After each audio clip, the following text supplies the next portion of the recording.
Bom dia, galera. Bom dia. Tudo tranquilo com vocês? Vamos chegando.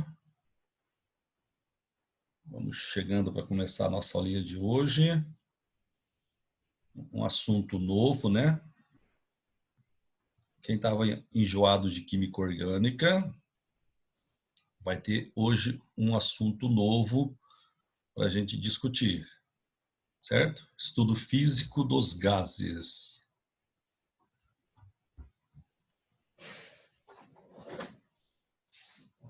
Estudo físico dos gases, né? É o que a gente vai começar a trabalhar agora. Tá legal? Deixa eu só dar uma olhadinha aqui na presença da galera. Opa, tá começando a aumentar. Ô, gente, até que mais um pessoal entra aí, deixa eu falar para você.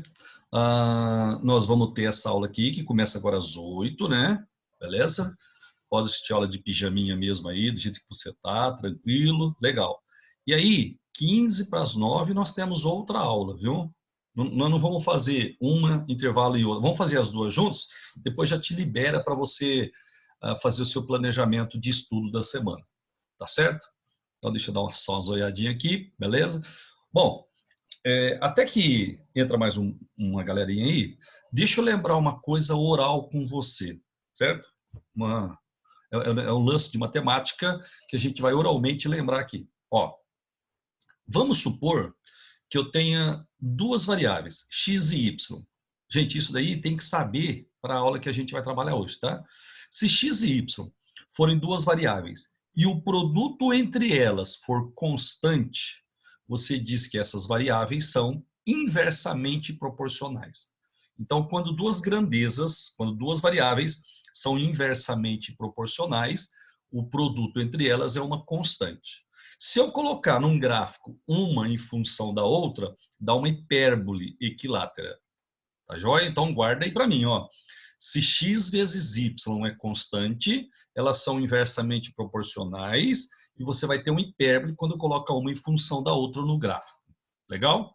Agora, se eu tenho duas grandezas diretamente proporcionais, uma dividido pela outra é constante. Então, se x sobre y for uma constante, você diz que x e y são diretamente proporcionais, aí quando você vai fazer o gráfico, vai dar uma reta. Legal? Então, é só uma introduçãozinha aí para a gente começar, né? Opa, bastante gente, ó. Mais uma galera entrou. E você já sabe como é que funciona o trem, né, meu? Eu começo a falar aqui.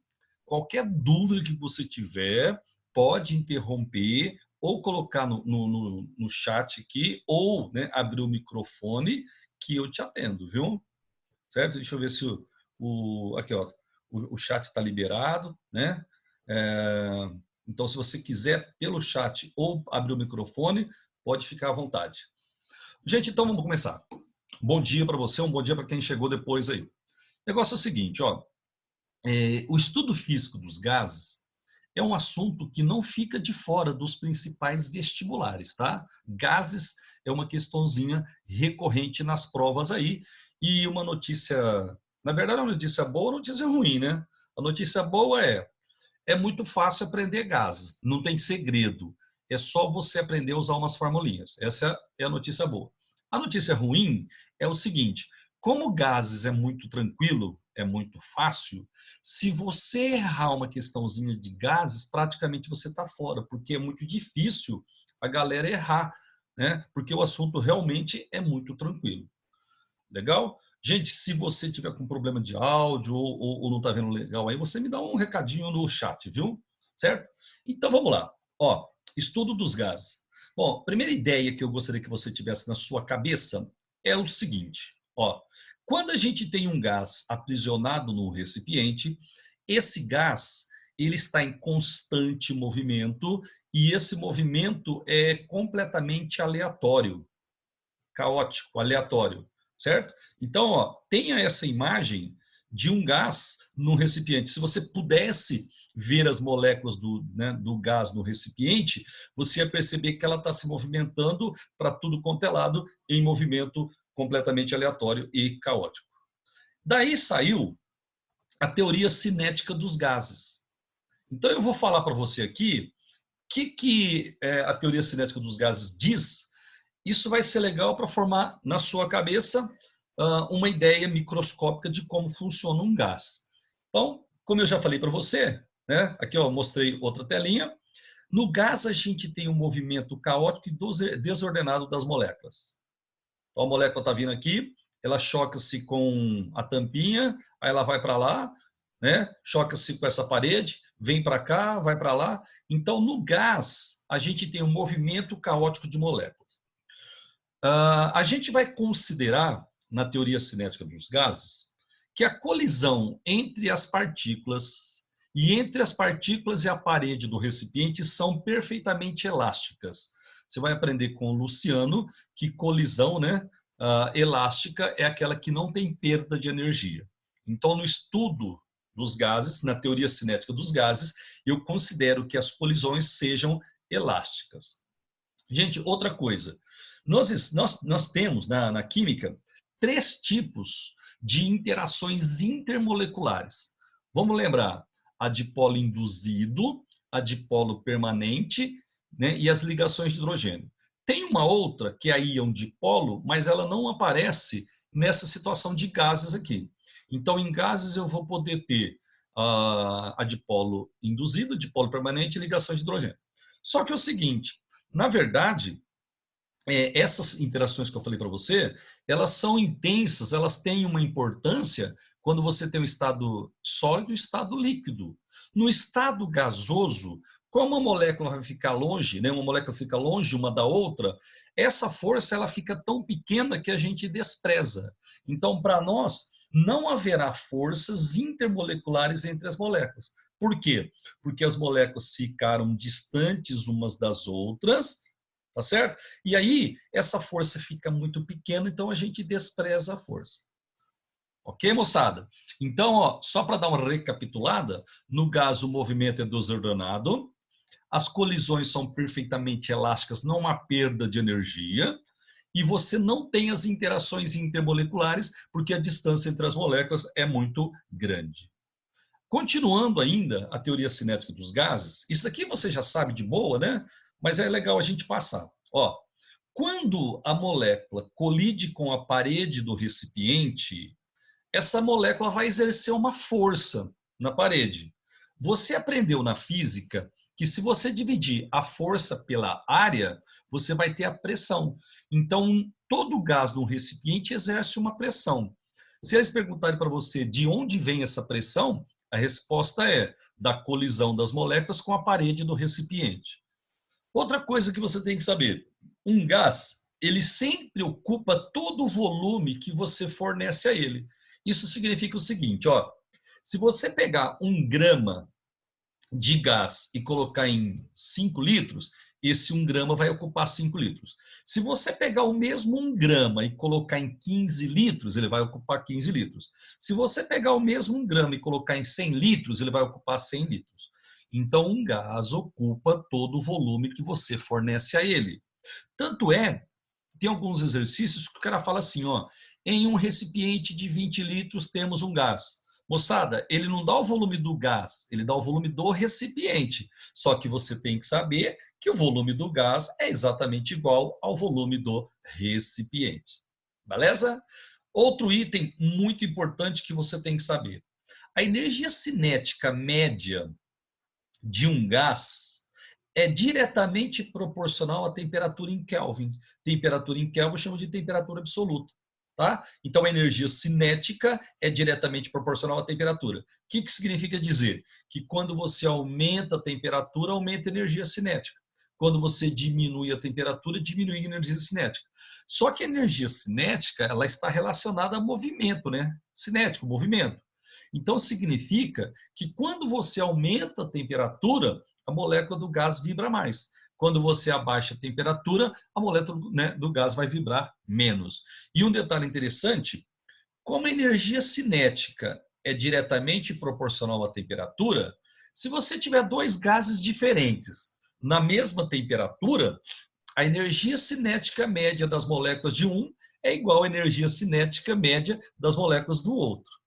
Ok? Porque a energia cinética é diretamente proporcional à temperatura. Moçada, eu vou repetir, mas vocês já estão cansados de saber, né? Logo que acaba a aula, a gente coloca no Classroom esses slides e o vídeo. O vídeo, se você achar necessário, você assiste de novo. E os slides, para você complementar, né, o seu aprendizado aqui, você passa para o seu caderno. Beleza? Agora, deixa eu só falar uma coisa para você. Isso daqui é importante. Disso vai cair já uma questãozinha em vestibular que você tem que saber. O negócio é o seguinte, ó. Quando eu estou estudando os gases, como as moléculas estão distantes umas das outras, eu desprezo as interações intermoleculares.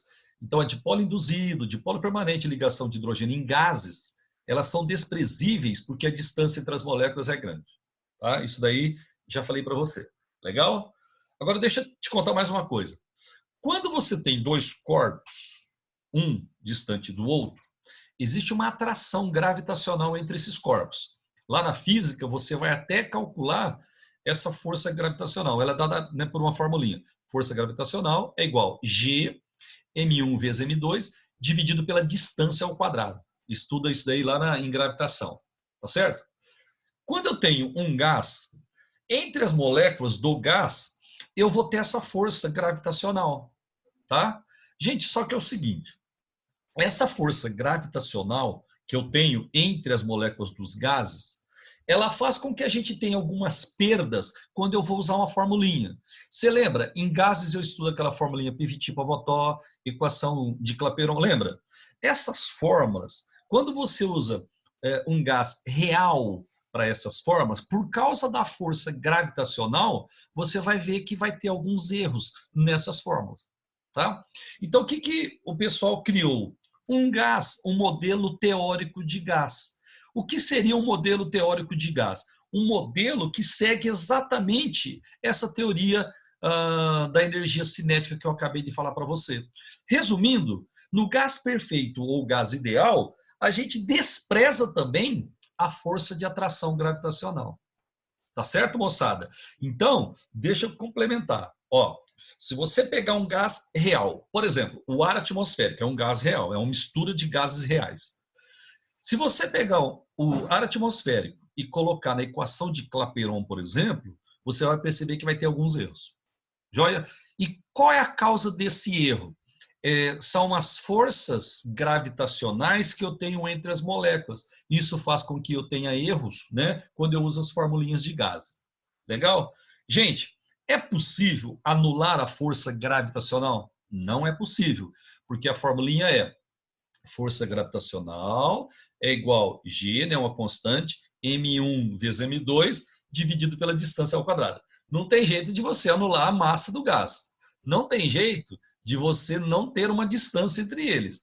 Então, essa força gravitacional, ela existe. Beleza? Não tem jeito de anular essa força gravitacional, mas tem jeito de diminuir, de minimizar essa força gravitacional. E um detalhe, quando eu minimizo a força gravitacional, quando ela fica praticamente igual a zero, eu praticamente não vou ter mais erros quando usar uma fórmula para gases reais. Tá certo? Então, lá nas provas, pessoal, no vestibular, o cara vai perguntar para você quando um gás real tem comportamento parecido com o gás perfeito. Lembrando que o gás perfeito ou gás ideal, ele é um modelo teórico, né? A gente criou esse modelo teórico para usar nas formulinhas e não ter problema. Só que o que nós temos são gases reais.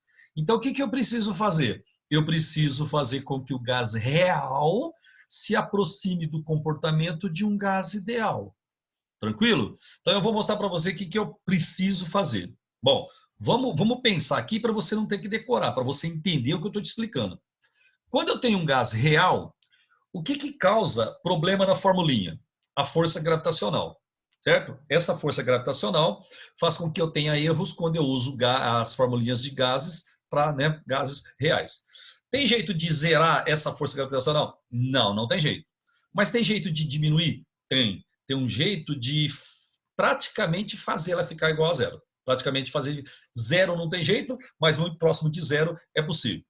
Vamos lá, então. O que eu posso fazer? Você lembra da fórmula que eu te passei? Força gravitacional é G m1 vezes m2 dividido pela distância ao quadrado. Então, pessoal, quanto maior a distância entre as moléculas, menor vai ser a força, porque força e distância são inversamente proporcionais. Um está lá em cima, outro está aqui embaixo. Então, uma coisa que eu posso fazer é aumentar essa distância para a força ficar minimizada. E se ela ficar minimizada, eu praticamente não vou ter erro quando usar a formulinha para um gás real. Agora, como é que eu faço para aumentar essa distância? Aumentando o volume do gás. Tá? Só que, para eu aumentar o volume do gás, eu preciso abaixar a pressão dele. Imagina que eu tenha um recipiente com êmbolo e eu vou puxar esse êmbolo para cima. Se eu puxar o êmbolo para cima, eu estou diminuindo a pressão e estou aumentando o volume.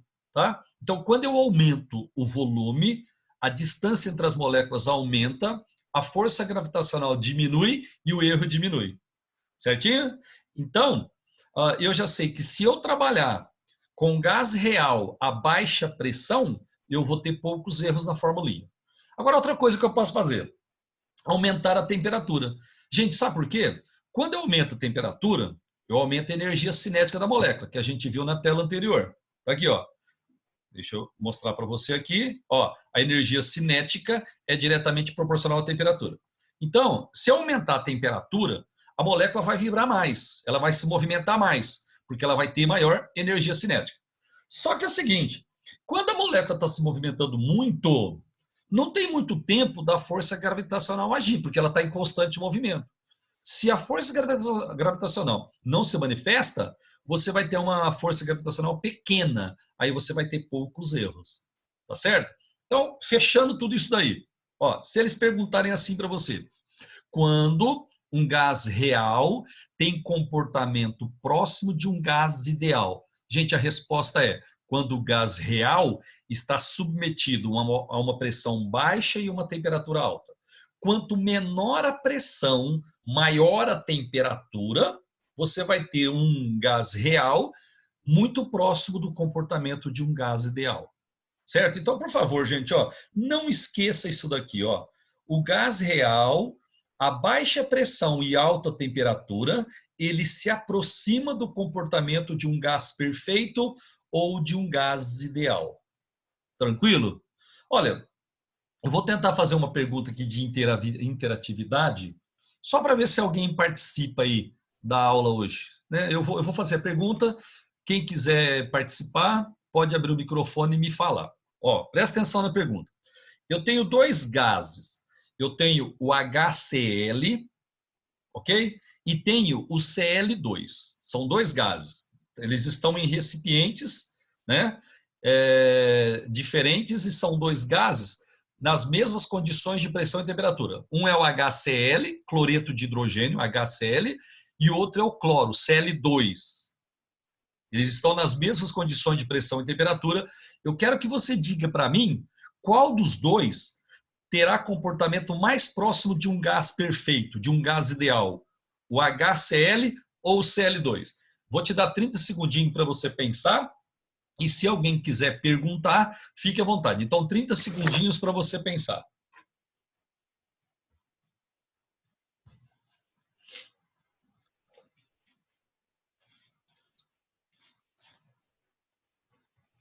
Beleza? Gente, alguém gostaria de responder? Quem tem comportamento mais próximo de um gás perfeito? O HCl ou o Cl2, nas mesmas condições de pressão e temperatura?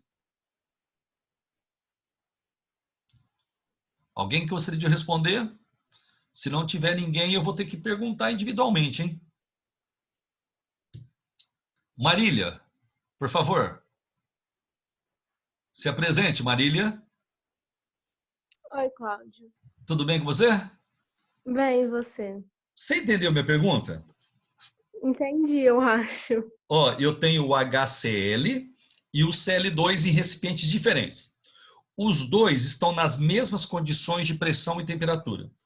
Eu quero que você me diga qual dos dois vai ter comportamento mais próximo do gás ideal, o O HCl ou o Cl2. Você tem noção para responder isso ou não? Eu acho que é o Cl2, mas não tenho certeza. Então, menina, a resposta certa é essa mesmo, Cl2. Você acertou. Deixa eu explicar por quê. O HCl é uma molécula polar, né? Quando a molécula é polar, as interações são do tipo de polo permanente e dipolo permanente. O Cl2 é uma molécula apolar. O tipo de interação é dipolo induzido e dipolo induzido. Só que dipolo induzido é mais fraco que dipolo permanente.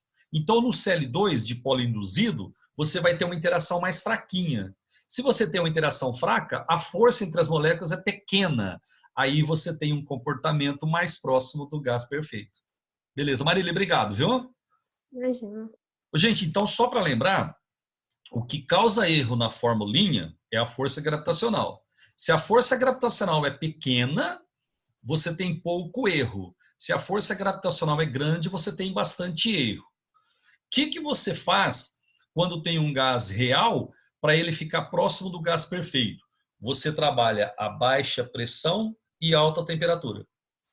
Você pode pegar qualquer gás. Se você abaixar a pressão dele e aumentar a temperatura dele, ele vai ter um comportamento muito próximo do gás perfeito. Beleza, moçada, muito bom, hein?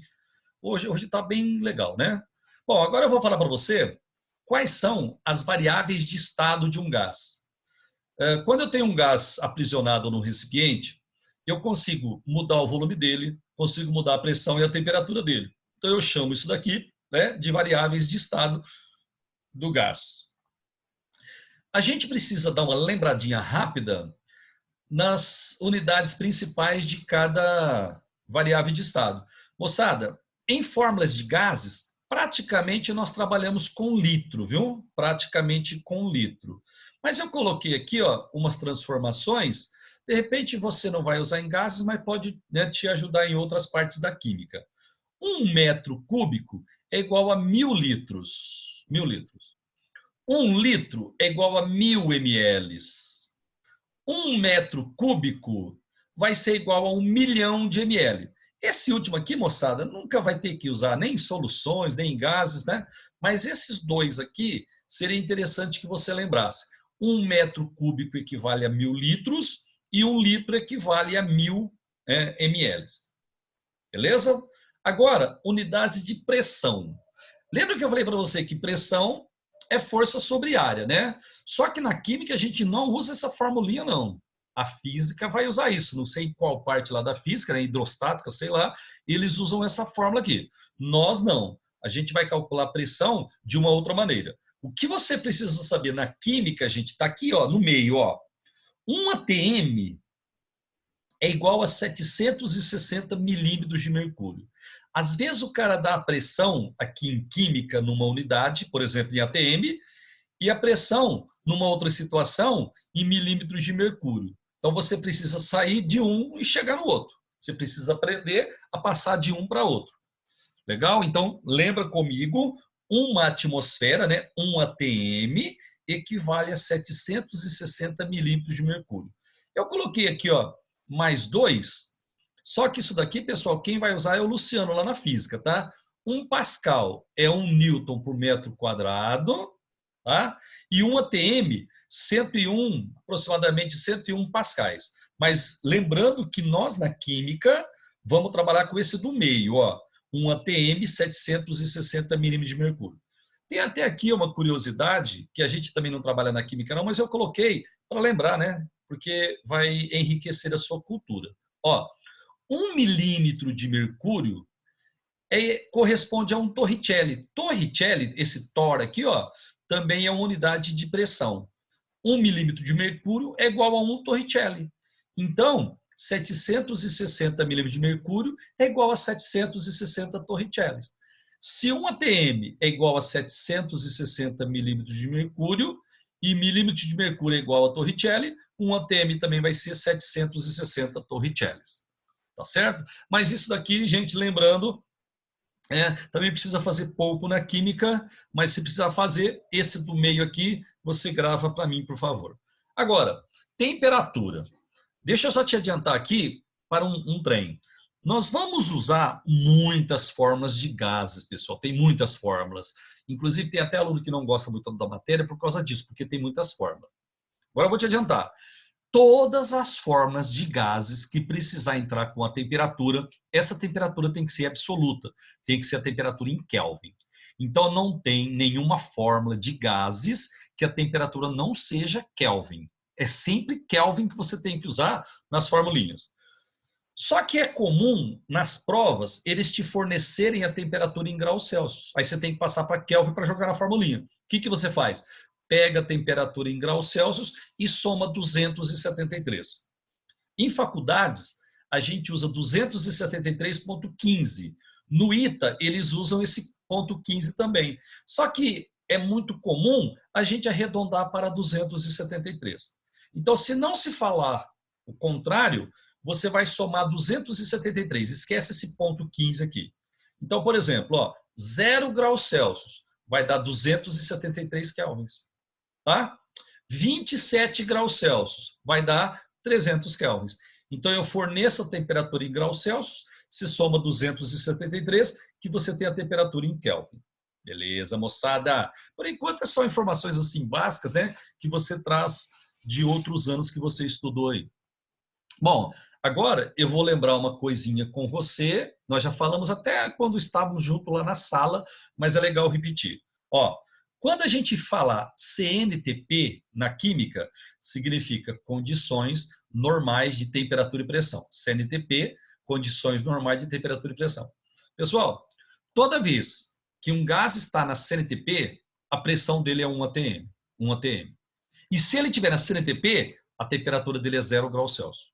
Então, se eu falar assim para você, ó, um gás está na CNTP. Gente, nem precisa saber quem é o gás. Se ele está na CNTP, a pressão é 1 atm e a temperatura é 0 graus Celsius ou 273 kelvins. Agora é importante, isso daqui tem que ter legalzinho na sua cabeça. Ó, se eu tiver um mol de qualquer gás e ele tiver na CNTP, o volume ocupado por ele é 22,4 litros ou 22,7, né, segundo o novo cálculo da IUPAC. Beleza? Agora, gente, ó, tem aluno que faz uma confusãozinha aqui. Se eu falar assim para você, um gás está na CNTP, com certeza a pressão dele é 1 atm? Sim. Um gás está na CNTP, com certeza a temperatura é 0 graus Celsius, 273 kelvins? Sim. Agora, se eu falar assim, ó, um gás está na CNTP, com certeza o volume é 22,4 litros? Não.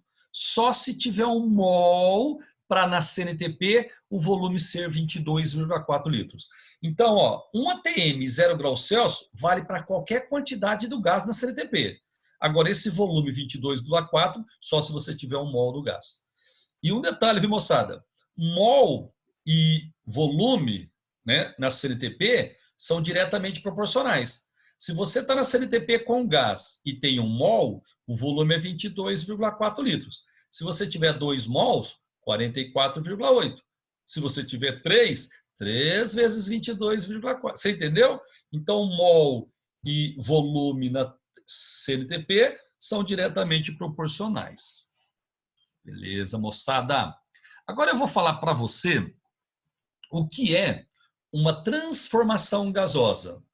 Gente, transformação gasosa é a mesma coisa que mudança de estado. Então, se você fizer uma transformação gasosa, né, você fez uma mudança de estado para aquele gás. E o que seria transformação gasosa? É qualquer alteração em pelo menos uma das variáveis de estado. Quais são as variáveis de estado de um gás? Pressão, volume e temperatura. Não é? Pressão, volume e temperatura. Se você mudar pelo menos uma das três, você diz que o gás mudou de estado ou sofreu uma transformação gasosa. Você acredita que teve aluno que já me perguntou se transformação gasosa seria assim, ó, você tem o gás oxigênio e ele vira gás nitrogênio. Gente, nada a ver. Transformação gasosa, você tem, por exemplo, nitrogênio em umas condições e você vai continuar tendo nitrogênio em outras condições. Então, o gás é o mesmo. O que muda é pelo menos uma das variáveis de estado do gás. Legal? Então, transformação gasosa ou mudança de estado é isso daí. Quando você muda ou a pressão, ou o volume, ou a temperatura, ou duas dessas três, ou as três, você fez uma transformação gasosa ou uma mudança de estado. Agora, vamos dar uma lembradinha também de anos anteriores que você estudou. Existem três transformações de gases especiais. Uma delas a gente chama de transformação isotérmica, a outra a gente chama de transformação isobárica e a outra de transformação isovolumétrica. Nós vamos estudar agora cada uma separada para vocês. Lembrando que iso significa igual, iso significa mesmo, igual. O que seria isotérmica, então? Mesma temperatura, igual temperatura. Então, se você faz uma mudança de estado com temperatura constante, você fez uma transformação isotérmica. Isobárica, iso é igual, bárica vem de pressão. Isobárica é quando você muda de estado, né? E a pressão fica constante. E se você mudar de estado e continuar com o mesmo volume, aí ó, isovolumétrica. Legal, pessoal? Vamos supor que você tem um recipiente rígido, né? Volume constante, você coloca um gás lá dentro e aquece, por exemplo. Você vai mudar a temperatura, então teve uma transformação gasosa. Mas como o volume tem, o recipiente tem volume fixo, seria uma transformação isovolumétrica, mas calma, a gente vai estudar isso detalhadamente com você. Gente, ó, hoje no comecinho da aula, exatamente às 8 horas, né, horário de Brasília, eu fiz uma revisãozinha aqui, e só que uma galera entrou depois. Então, é assim, é 2 minutinhos que eu demoro. Eu vou, né, fazer uma revisão aqui novamente, porque vai precisar aqui no meu curso. É o seguinte, ó, vamos supor que você tenha duas grandezas, duas variáveis, x e y. Pessoal, presta atenção. Se x vezes y for constante, significa que x e y são inversamente proporcionais. Quando duas grandezas, quando duas variáveis têm produto constante, elas são inversamente proporcionais. Se você colocar uma em função da outra no gráfico, vai dar uma hipérbole equilátera. Certo? Então, ó, x vezes y constante, inversamente proporcionais, hipérbole. Agora, se x dividido por y for constante, elas serão diretamente proporcionais, aí vai dar uma reta. Essa noção, cara, se você tiver na cabeça, esse trem aqui, ele fica muito rápido e tranquilo para você. Ok? Então, vamos à primeira transformação. Ah, gente, deixa eu comentar com você. Ó, quando eu terminar essas transformações especiais, é hoje ainda, né? Porque 8h45 temos outra aula. Quando a gente acabar isso daqui, eu vou dar a equação geral dos gases. Pela equação geral dos gases, você deduz essas três formas que eu vou te passar agora aqui. Só que, assim, cronologicamente, primeiro apareceram essas transformações, depois que veio a equação geral. Então, é comum a gente estudar isso primeiro para depois dar a equação geral. Só que depois, com a equação geral, você consegue tirar essas formulinhas aqui. Essas leis aqui que eu vou te mostrar agora, as três leis, né? Isotérmica, isobárica e isovolumétrica, elas são leis empíricas. O que é uma lei empírica? Você entra no laboratório e consegue provar que essa lei é correta. Tá? Então, são leis tiradas de laboratório, são empíricas. Então, vamos à primeira lei. Lei da transformação isotérmica ou lei de Boyle-Mariot, certo? Boyle-Mariotte, lei da transformação isotérmica. Gente, o que eles descobriram? Quando você faz uma mudança de estado, uma transformação gasosa, com massa, a massa sempre tem que ficar constante nessas transformações. Com massa e temperatura constantes, eles descobriram que a pressão e o volume são inversamente proporcionais. Então, o que diz a lei de Boyle-Mariot, a lei da transformação isotérmica? Quando a massa e a temperatura numa transformação gasosa ficam constantes, a pressão e o volume são inversamente proporcionais. Gente, se a pressão e o volume são inversamente proporcionais, eu posso dizer que o produto entre elas é uma constante, e se eu colocar pressão e volume no gráfico, vai dar uma hipérbole equilátera. Acabei de revisar isso com você. Tá certo? Então, ó, se eu fizer a transformação com massa e temperatura constantes, pressão e volume são inversamente proporcionais. Olha aqui, ó, eu coloquei, é isotérmica, né? Então a temperatura está constante. Eu coloquei volume e pressão. Gente, o volume e a pressão na isotérmica são inversamente proporcionais. Então, se eu fizer um gráfico com os dois, vai dar uma hipérbole. Dá uma olhadinha aqui, ó. Com o volume V, a gente tem uma pressão P. Se eu dobrar a pressão, ó, passei para 2P, o volume cai pela metade, porque volume e pressão na isotérmica são inversamente proporcionais. Hora que um aumenta, o outro diminui. Hora que um dobra, o outro cai pela metade. Se você multiplicar um por 4, o outro fica dividido por 4. Pode falar quem chamou. Eu. Quem? Deixa eu te Duda. A Duda. Pois não. Deixa eu te perguntar. Toda vez que o volume e a pressão estiver no gráfico, eu posso falar que a temperatura vai ser constante? Ó, boa pergunta. Toda vez que você tiver volume e pressão no gráfico, você só vai falar que é isotérmica, né, que a temperatura é constante, se for uma hipérbole. Se você tiver volume e pressão e for uma hipérbole, aí você pode garantir a temperatura está constante. Certo. Beleza, Duda? Beleza. Ô, gente, só uma coisa, ó. Quando eu deixo uma constante, por exemplo, eu deixei a temperatura constante. Aí o gráfico, eu coloco volume e pressão. Se eu deixar o volume constante, o gráfico é pressão e temperatura. Se eu deixar a pressão constante, o gráfico é volume e temperatura. Então, sempre que você deixa um constante, o gráfico é feito com as outras duas. Legal? Certinho? Então, vamos dar uma adiantadinha aqui. Ó, aqui, pessoal, eu tenho alguns gráficos, mas eu acho que aqui eu tenho um gráfico melhor. Ó. Esse daqui, ó. Esse daqui. Eu tenho aqui hipérboles, ó. Hipérboles equilátera. E aqui eu tenho pressão e volume. Se eu tiver pressão e volume e forem hipérboles, com certeza eu tenho temperatura constante. Então, aqui eu tenho temperaturas constantes. Esse gráfico aqui é chamado de hipérbole equilátera. Olha ele aqui, ó. São hipérboles equiláteras que eu estou mostrando aqui, certo? Só que como nessas hipérboles a temperatura permanece constante, eu posso chamar também de isoterma. Então, isso daqui, ó, é uma hipérbole equilátera ou uma isoterma. Em qualquer ponto dessa hipérbole aqui, ó, a temperatura vai permanecer constante. Certinho, moçada? Ok? E aí, tem um dado aqui interessante. Ó, nesse verde aqui, eu tenho temperatura constante. No vermelho, eu tenho temperatura constante. No azul, eu tenho temperatura constante. Então, se você andar em cima da hipérbole, a temperatura não muda, ela é constante. Só que quando você tem várias situações igual eu coloquei aqui, aquela que tiver mais afastado da origem, ela representa a temperatura maior. Então, se eu tenho aqui, ó, 3 hipérboles equiláteras, esse T3 aqui vai ser maior que todos. Quanto mais afastado da origem, maior a temperatura. Então, seria mais ou menos assim, ó. Essa primeira aqui, 100 kelvins. Essa daqui, 200 kelvins. Essa daqui, 400 kelvins. Aquela que está mais afastada da origem tem, né, representa a temperatura maior. Outra coisa, na isoterma, a pressão e o volume são inversamente proporcionais. Então, o que eu posso garantir?